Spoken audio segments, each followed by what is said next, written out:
ঈদ মানেই খুশি, ঈদ মানেই উপহার। আর সেই উপহারের সবচেয়ে ছোট কিন্তু সবচেয়ে কদরযোগ্য রূপ নতুন টাকা। শিশুর হাতে একগুচ্ছ চকচকে নোট, মুখে প্রশান্ত হাসি।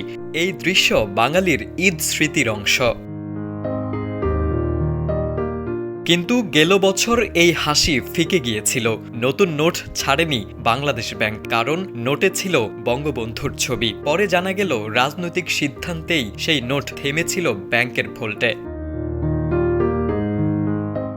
কিন্তু এবার সবকিছু বদলে যাচ্ছে। রাজনৈতিক পালা বদলের ৯ মাস পর জুলাই অভ্যুত্থানের গ্রাফিতি নিয়ে বাজারে আসছে নতুন নোট। এই নোটে থাকছে না আর বঙ্গবন্ধুর ছবি, থাকছে ইতিহাসের নতুন চিত্র, জুলাই অভ্যুত্থান, ঐতিহ্যবাহী স্থাপনা আর সংস্কৃতির বর্ণময় ছাপ। বাংলাদেশ ব্যাংক বলছে মে মাসের শেষ দিকেই ঈদের আগ মুহূর্তে বাজারে আসবে এই নতুন নোট। একসাথে নয়, পর্যায়ক্রমে আসবে ৯ ধরনের নোট।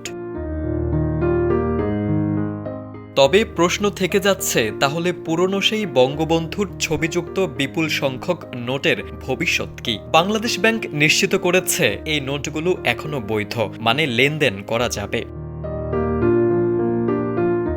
টাকশালের সক্ষমতা অনুযায়ী বছরে সর্বোচ্চ ১২০ কোটি পিস নতুন নোট ছাপানো সম্ভব, যেখানে চাহিদা প্রায় ১৫০ কোটি। এ প্রেক্ষাপটে প্রাথমিকভাবে ৪ ধরনের নোটের ডিজাইন পরিবর্তনের মাধ্যমে ধাপে ধাপে সব নোটই নতুন রূপে আনা হবে। সরকার পরিবর্তনের পর গত ৮ ডিসেম্বর বাংলাদেশ ব্যাংকের বোর্ড সভায় নতুন নোট ছাপানোর সিদ্ধান্ত অনুমোদন হয়। এর ভিত্তিতে সরকার, কেন্দ্রীয় ব্যাংক এবং চিত্রশিল্পীদের সমন্বয়ে তৈরি কমিটি ডিজাইন চূড়ান্ত করে।